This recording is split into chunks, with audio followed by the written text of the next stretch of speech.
Olá! A nova temporada do Câmara Aberta começa com um tema importante para ser discutido em qualquer etapa da nossa vida: educação financeira.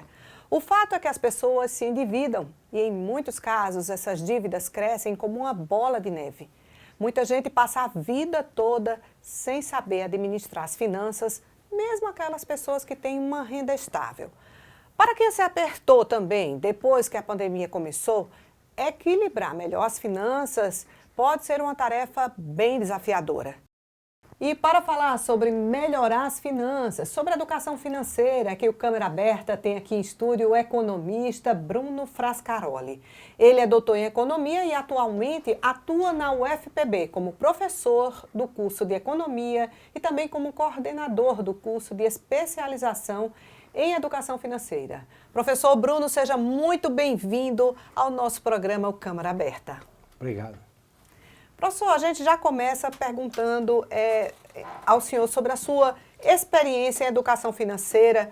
Baseado nisso, o senhor diria que aprender mais sobre esse tema é ainda considerado um tabu para boa parte da população? Sim. Considerando alguns números, né, que a gente tem no sistema financeiro aqui do Brasil, né, você tem mais de 63 milhões de brasileiros inadimplentes, ou seja, com contas atrasadas em mais de 3 meses, você tem taxas de juros muito altas, né, sendo praticadas, principalmente nos empréstimos mais rápidos que as pessoas têm acesso. Então, sim, isso é um tabu e é um tema extremamente importante, sobretudo para essa nova geração, que vai buscar nesse tema também trabalhar e encontrar oportunidades no mercado de trabalho. É claro que a gente não pode viver sem consumir, isso faz parte. Algumas pessoas consomem mais do que as outras. Mas quais os principais fatores, na sua opinião, que levam uma pessoa a se endividar? Isso é cultural, por exemplo? Eu diria que existem dois grandes grupos de fatores. Um, como eu dizia antes, né, a gente tem ainda no Brasil uma ausência de uma competitividade, principalmente no sistema bancário, né? Ou seja, as instituições financeiras que estão mais em contato com a população. Então, essa insuficiência de competição, somada ao outro lado também, né? Ou seja, a dificuldade que as pessoas têm, por exemplo, de gerenciar um cartão de crédito, né? A dificuldade que a pessoa tem em relação, por exemplo, ao acesso aos aplicativos e às facilidades da compra da internet. Então, quando você soma esses fatores, isso faz com que as pessoas acabem gastando, né, além do que elas, né, têm, inclusive, como renda, né, seja recebimento, enfim. A gente vê muitos dados sobre superendividamento, né? E não é só das pessoas, mas também de economias, países. Professor, o senhor diria que o atual cenário é propício a esse endividamento? Por quê?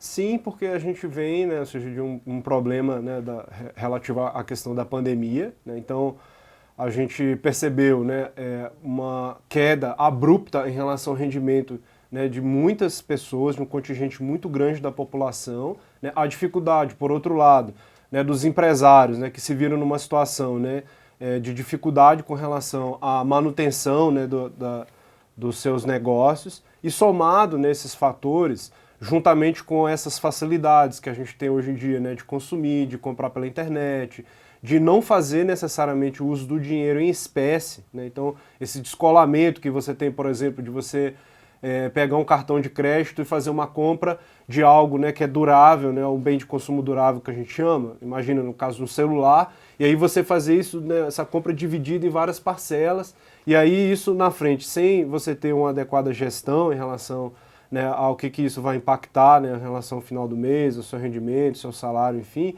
isso vai acabar provavelmente fazendo com que você contrate uma despesa que vai aumentando, né, já que você está comprando esses bens parcelados.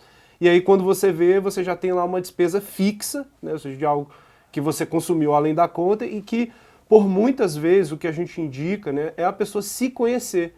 Porque quando a pessoa ela se conhece, ela tem mais consciência, né, a respeito do consumo, ela vai perceber que muitas das vezes ela acaba gastando, fazendo uma despesa que não era nem tão necessária, né? Então, quando você vai, né, levando em consideração essa combinação de fatores, isso acaba levando as pessoas a essa situação e tristemente, né, ou seja, logo num país, como eu dizia anteriormente, que você tem taxas de juros muito altas, que você tem muitas facilidades, né, de acesso, né, a esse crédito de curto prazo, fácil, né? Que a gente fala desse dinheiro fácil. Isso aí, isso aí inclui também os empréstimos consignados, que, por exemplo, foram muito distribuídos aí para pessoas idosas? Sim. Todas essas facilidades, elas, em verdade, elas são distribuídas, né? Uma parte, né, nesses aplicativos e nas facilidades que a gente tem hoje pelos smartphones. Uma parte, né, em relação à questão da relação que você tem com o banco, né, que muitas das vezes concede, às vezes, um empréstimo, né, um crédito, sem necessariamente a pessoa, inclusive, né, requerer esse crédito. Né, então isso é importante, né, também isso acaba facilitando as pessoas, né, a descolar nessas duas decisões, né, ou seja, a decisão do consumo e a decisão do pagamento, né, ou seja, né, do custeio dessa decisão. Então, isso faz com que, né, vá facilitando, né, seja, esses meios. Então, quando você pega também do ponto de vista, né, dos consignados, isso acabou se tornando um problema. Inclusive, está sendo, né, tomadas decisões lá no âmbito da regulação do sistema financeiro nacional para poder diminuir a facilidade das pessoas com acesso a esses consignados. Por quê? Porque também, da mesma forma como os gastos nos cartões, eles são cumulativos, né? Então, se você faz um consignado, você já comprometeu uma parte da sua renda, depois acaba aparecendo uma despesa, né, que de repente é uma despesa inesperada, e você não tinha feito aquela segurança, né, o famoso pé de meia, né, aquela reserva, né, para você enfrentar esse tipo de situação, você acaba se vendo nessa ocasião em que, né, há uma parte da sua renda, né, muito comprometida, e isso faz com que você acabe não honrando com as suas despesas básicas, né? Ou seja, você contrata uma despesa que de repente não era tão necessária, isso lá na frente, se você não gerir direitinho as suas finanças, vai fazer com que você tenha que depois tirar, né, ou seja, das suas despesas algo que é necessário, né? Como a gente viu muito no auge da pandemia, né? Pais tirando os filhos das escolas, né? De repente escola particular, que tinha uma qualidade um pouco melhor, que tinha um apoio melhor, acabou, né, ou seja, tendo que cortar certas dessas despesas que são mais fundamentais e mais difíceis, né? No âmbito da decisão familiar. Então, como educador financeiro, professor de economia, o senhor diria que fazer empréstimo deve ser uma atitude que a população, que a pessoa deve pensar numa instância muito extrema? Exatamente, digamos. É claro que a gente tem que pensar, né, que o crédito ele é uma ferramenta de duas mãos, né? Ele é muito bom por um lado, mas por outro lado também ele pode ser nocivo se você não tiver esse acompanhamento, porque é aquilo que eu dizia antes, de certa forma, né, essa insuficiência da competição, principalmente no sistema bancário aqui no Brasil, faz com que a gente tenha as maiores taxas de juros do mundo, né? Quando a gente pega, por exemplo, o cheque especial, o cartão de crédito, inclusive, né, com os aumentos da taxa básica de juros, a Selic, que foi implementado pelo Banco Central recentemente, que chegou agora a 9,25% ao ano, nós tivemos um rebatimento também nessas taxas. E mensalmente, né, quando a gente pensa no cheque especial, por exemplo, no cartão de crédito, essas taxas elas passam de 12%, 13% ao mês. Né? Então aqui o Brasil é como se fosse o pior lugar, né, para você, de repente, né, errar, né, nessas decisões financeiras. Então, quando a gente pensa em relação a essas decisões, né, a gente tem que sempre lembrar, né, ou seja, que é caro, né, ou seja, o crédito no Brasil é de certa forma caro,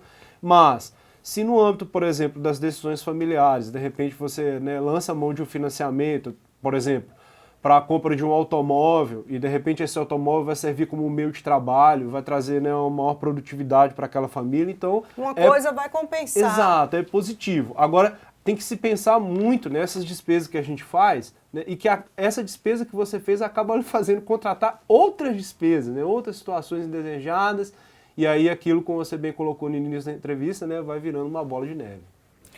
Quais seriam, então, professor, algumas das principais atitudes que um cidadão comum poderia começar a ter hoje para administrar melhor as finanças? Se educar mesmo, assim evitar estar super endividado de uma hora para outra. Perfeito. Eu acho que a primeira grande dica, né, que a gente poderia dar é o autoconhecimento. Você conhecer as suas finanças. Você acha que conhece, mas a gente sempre indica, né? Existem vários aplicativos, existe até mesmo, né, o exercício ali de colocar as contas no papel ou numa planilha, né, lá no computador, para você se mapear e se conhecer em relação a essa questão das suas despesas. Né? Então isso já vai ajudar você a entender um pouco melhor como é esse seu comportamento financeiro e o que de repente, né, como eu disse anteriormente, do ponto de vista do consumo, do ponto de vista das decisões de financiamento, pode ser repensado, revisto, né?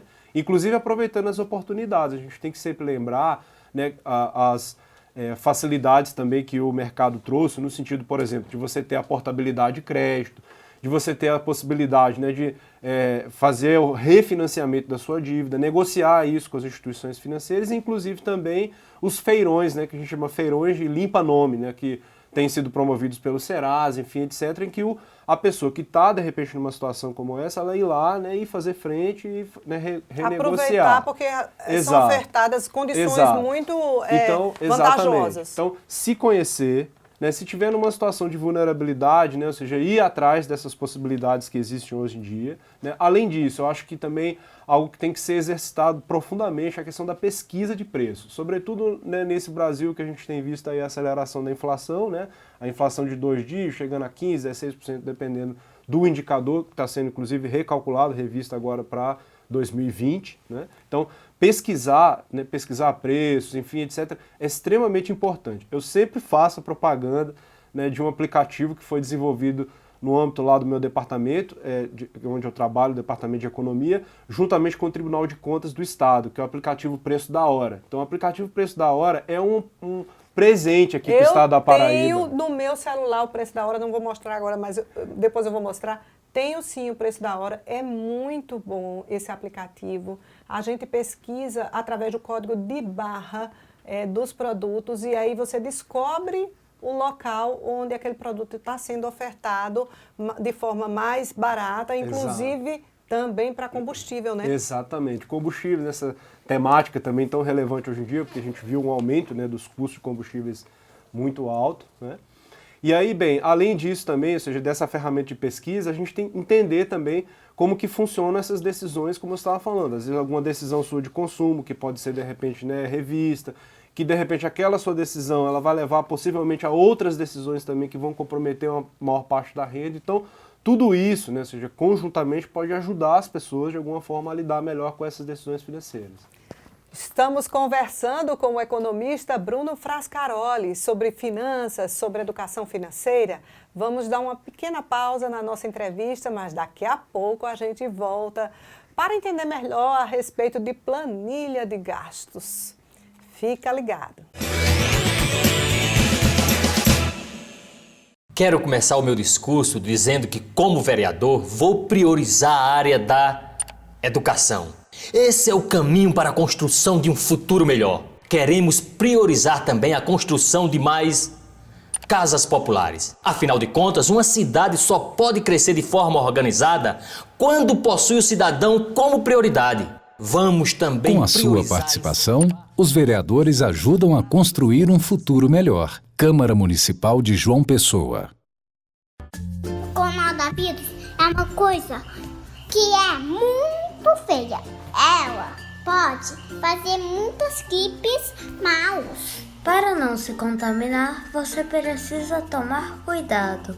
Tem que ficar de máscara, tomar vacina, botar álcool de novo, vacina outra vez. A gente precisa ficar em casa. Se for para sair de casa, use máscara e álcool em gel. Toda vez que voltar da rua, tomar banho.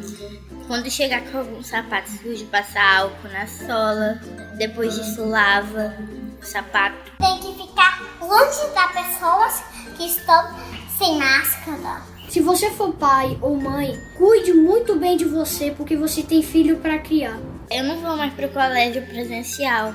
Eu fiquei triste por isso, mas é pro meu bem, pra não acontecer nada de ruim comigo. A gente passou um bom tempo trancado dentro de casa. Aí esse ano tá praticamente a mesma coisa. Essa doença é muito forte e pode matar várias pessoas. Quando o coronavírus acabar, eu vou para um parque que tem piscina de bolinha embaixo. Mas quando passasse mesmo, nossa, todo mundo que eu chegava, que eu ia ver na rua, eu ia dar um abraço.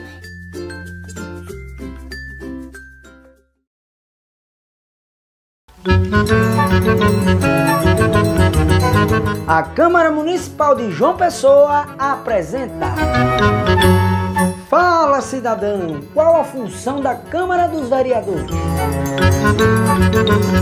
Você sabe dizer quais são as funções da Câmara dos Vereadores de João Pessoa? Muita gente não sabe quais são as funções da Câmara dos Vereadores de João Pessoa. Não sabem diferenciar a Câmara da Assembleia Legislativa ou mesmo da Câmara dos Deputados ou do Senado Federal. Muitas vezes confundem o que é dever da Prefeitura com o que é dever da Câmara dos Vereadores. E para comprovar se realmente existe tanta dúvida e confusão, nada melhor do que perguntar para os moradores da cidade o que eles pensam. Câmara Municipal, é lá que se cria o novo, lugar onde se dá aval e ainda é a casa do povo.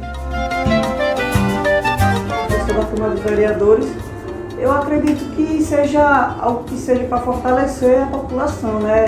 Tipo, no sentido de os vereadores têm que se juntar para crescer mais a cidade. A Câmara dos Vereadores, eu acho que tem que ter esse olhar. Eu acho que nossos 27 representantes têm que ter esse olhar para a nossa cidade, para estar, claro, vendo as parcerias com o governo do estado, com o governo municipal, para ver que cada vez mais essas coisas da Câmara Municipal estarem avançando, né? Eu digo essas coisas da Câmara Municipal, mas nossos vereadores e vereadoras. Apresentar projetos para facilitar a abertura de negócios. Eu acho que os vereadores deveriam trabalhar assim, incansavelmente, né? Porque eles trabalham incansavelmente atrás do voto. Então trabalhe também para a segurança, para a limpeza, desenvolvimento da cidade, tá entendendo? Responda o nosso voto. Projetos para criar infraestrutura, para atrair investimento e para facilitar a abertura de novos negócios para oferecer emprego a essa massa de jovens que está aí sem esperança, principalmente jovens da periferia. Como a gente pode ver, tem muita gente que não sabe ao certo quais são as funções da Câmara dos Vereadores de João Pessoa. E olha, isso é comum. A literatura sobre esse tema mostra que é assim no Brasil todo. Então o desafio é informar as pessoas, porque quando elas ficam sabendo podem cobrar, podem exigir mais e podem também ajudar a Câmara dos Vereadores a desempenhar o seu papel que é tão importante para a comunidade.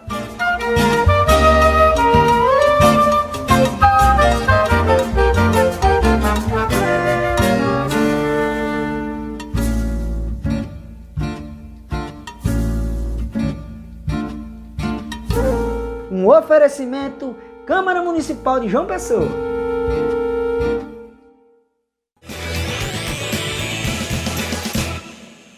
Voltamos com Câmara Aberta aqui em estúdio falando sobre melhorar finanças, sobre educação financeira com o economista Bruno Frascaroli. Professor, vamos falar um pouco sobre planilha de gastos. Antigamente as pessoas iam lá, faziam uma tabelinha, colocavam tudo que elas tinham para gastar, o que elas recebiam e organizavam isso.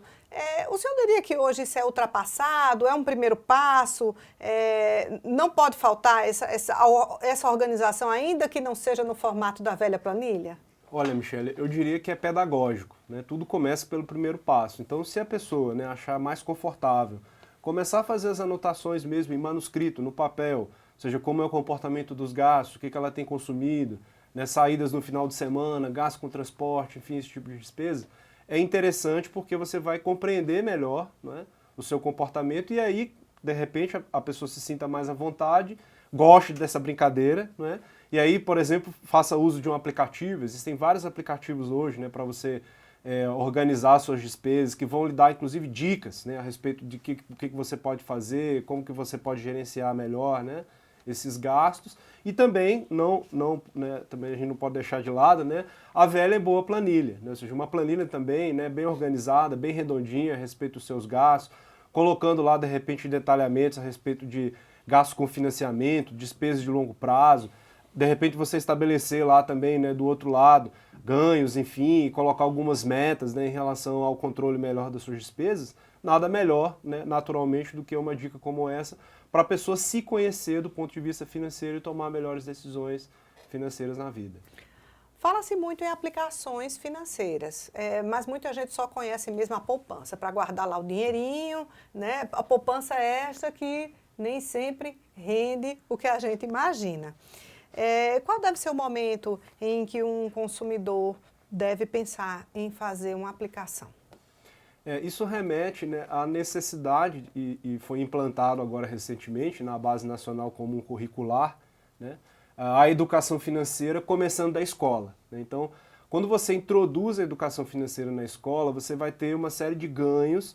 Entre esses ganhos, exatamente essa questão de como você vai começando a transformar a cabeça de uma criança, de um adolescente, né? Tirando da cabeça aquele consumo, né? Aquele consumismo, como a gente vem sempre observando, né? E transformando esse jovem, né, num possível investidor, uma pessoa que vai exatamente tomar essas decisões, né? Ou seja, de investimento, pensar na vida no médio e longo prazo, pensar no ciclo, né? Ou seja, em relação à questão do mercado de trabalho, enfim. Então, eu diria que não há, né, um momento específico, ou seja, todos os momentos eles são importantes e, como eu diria, né, tão importantes que, inclusive, introduzidos na própria escola, né? E aí, é importante a gente pensar o seguinte, né? Ou seja, quando você começa a se mapear, como a gente dizia antes, né, do ponto de vista das despesas, do consumo, das decisões que são importantes, aqueles consumos que são mais, né, relevantes, sobretudo do ponto de vista familiar, né? A gente sempre chama atenção que a educação financeira ela tem que ser exercitada em família, né? A gente tem que pensar isso,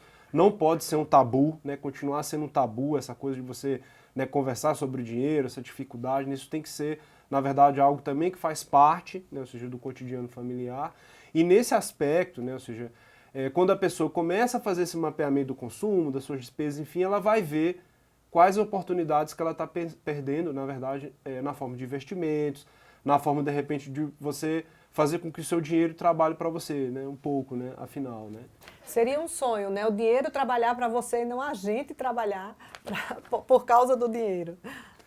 Então, assim, eu acho que é importante, né, também da mesma forma, sempre o primeiro passo ele é extremamente importante em qualquer coisa que a gente vai fazer na vida, né. Então, o primeiro passo, ou seja, vou colocar, sei lá, R$100 numa poupança para eu, né, ver o quanto que aquilo vai render durante o período de 30 dias. E aí, a partir disso, né, também a pessoa vai começar a ter essa ideia de diversificar o investimento. Procurar oportunidades, por exemplo, no Tesouro Direto, procurar oportunidades, inclusive, né, também no mercado de capitais, ou seja, comprar ações lá na B3, enfim, abrir um aplicativo, abrir uma conta numa corretora, tudo começa pelo primeiro passo. Eu acho importante a pessoa ter essa noção, porque ela vai sair, né, ou seja, de repente, desse ciclo, né, que é um ciclo negativo, né, de gasto, despesa, essas despesas de bola de neve, para um ciclo virtuoso, né, ou seja, você entender um pouco melhor a sua relação com o mundo das finanças. Pois você falou a educação financeira na base nacional comum curricular, foi uma conquista, mas na sua opinião, essa realidade ainda já existe mesmo ou ainda há um caminho aí para que isso possa avançar no âmbito também de instituições, tanto privadas quanto públicas? Sim, estamos exatamente agora desbravando esse mundo, né? A gente teve alcançou, né, esse degrau é um degrau importante, ou seja, do reconhecimento, né, ou seja, que no nosso sistema educacional a educação financeira também tem que estar incluída, né, e incluída de que forma? De uma forma transversal, né, ou seja, de uma forma que ela converse, né, com os conhecimentos das várias áreas, né. Então a gente tem uma experiência muito exitosa aqui na Paraíba, a gente aqui fundou um polo de educação financeira alguns anos atrás, isso em 2017, e aí nós estamos exatamente levando a educação financeira por meio dos professores, para que os professores, né, sendo qualificados lá pelos cursos que a gente tem lá na universidade, eles possam levar isso para as escolas e conversar sobre esses temas com os alunos, né, porque quando a gente pega, né, do ponto de vista da realidade, né, como eu dizia antes, né, desse número de pessoas endividadas, né, ou seja, dessa dificuldade que as pessoas têm, né, com relação a decisões financeiras e também, de outra parte, né, como eu dizia também, essa insuficiência, né, de competição no mercado financeiro. Então, tudo isso também corrobora para que a gente, né, desbrave esse caminho e realmente, né, consolide esses caminhos da educação financeira para levar a educação financeira para quem mais precisa, né, que são as crianças, as novas gerações. O senhor vê, então, um futuro onde essa realidade de que a educação financeira é um tabu vai ser modificado já a partir de agora, quando essas crianças de hoje estiverem adultas. Sim, inclusive a gente tem aí vários atores nesse cenário, né? Então a gente tem instituições financeiras, né, lá do setor do mercado de capitais participando, né, com iniciativas de educação financeira, nós temos as universidades, nós temos vários, né, atores nesse ecossistema, de forma que eu acho que a gente vai conseguir, com certeza, né, avançar nesse tema e reverter essa realidade, né, para uma realidade mais favorável, sobretudo para as pessoas, né, que precisam, né, ou seja, de tomar melhores decisões. Professor, o senhor falou do aplicativo Preço da Hora, que foi desenvolvido em parceria com a UFPB, obviamente, e outras instituições. Já existe algum aplicativo ou a ideia de se criar um que seja a respeito não de produtos, mas de serviços, tendo como base, tipo, os MEI, os microempreendedores individuais? Porque às vezes a gente procura tanto um serviço de pedreiro, de marceneiro, enfim, gesseiro ou algum outro tipo de serviço, e esses aplicativos eles otimizam muito a nossa busca, a nossa pesquisa tão importante para a nossa economia. Esses aplicativos eles são bem importantes. Recentemente foi criado um curso de Ciência de Dados para Negócios lá no Departamento de Economia, é um curso de graduação. Ele está sendo liderado também, né, pelo pesquisador que está à frente do Preço da Hora, que é o professor Alessio, né? E, com certeza, né, a ideia de aplicativos como esses colaborativos, né, que você tem diferentes participações aí em relação à alimentação de dados e informações e encurtar esse caminho, né, ou seja, para que a gente chegue também, inclusive, alguns profissionais, prestadores de serviços, né, que é um setor, inclusive, muito importante na economia paraibana, né? Com certeza vai estar entre as temáticas aí dos primeiros trabalhos que vão sair lá no âmbito desse curso, isso com certeza. Professor, para finalizar esse nosso primeiro Câmara Aberta temporada 2022, eu lhe pergunto, como economista, se o senhor tivesse que dar um conselho para as pessoas sobre finanças, aí tendo em vista esse atual cenário que nós vivemos no Brasil, que é um cenário ainda pandêmico, é um ano eleitoral no país e também outros fatores diversos, o que é que o senhor diria? A gente está num momento no Brasil que é muito conhecido, né, de nós brasileiros, que é esse momento de muita incerteza. Então você tem muita incerteza com relação, por exemplo, a questão da política, né, ou seja, as eleições aí que se aproximam, né? A gente tem muita incerteza em relação ao controle completo da pandemia, considerando, né, as possibilidades dessas variações aí que a gente tem encarado aí nos últimos meses. Então, esse é um momento que as pessoas elas têm que esperar, né, ou seja, elas têm que tomar decisões, né, pensando, refletindo bem direitinho em relação ao impacto dessas decisões, considerando, né, que a gente ainda vai passar, né, alguns meses, né, além do problema em si do controle pandêmico, tentando resolver alguns problemas que a pandemia trouxe, né? Então, por exemplo, a questão da inflação, por exemplo, a questão do avanço da pobreza, né? Ou seja, você tem aqui na Paraíba, hoje, né, segundo estatísticas lá da Fundação Getúlio Vargas, né, cerca de 45% da população na margem da pobreza. Então, é importante a gente lembrar que em alguns momentos, eles são momentos difíceis, né? Então, esses momentos difíceis a gente tem que tomar decisões, né, também pensadas, bem calculadas, enfim, para a gente poder não, né, ter resultados inesperados no futuro. Professor Bruno Frascaroli, a gente só tem a agradecer aqui a sua presença no nosso Câmara Aberta. Você acessa esse e outros conteúdos da Câmara Municipal de João Pessoa através dos nossos outros canais, a Rádio Câmara Municipal, a TV Câmara, o nosso canal no YouTube e também o nosso portal de notícias. Muito obrigada pela sua audiência.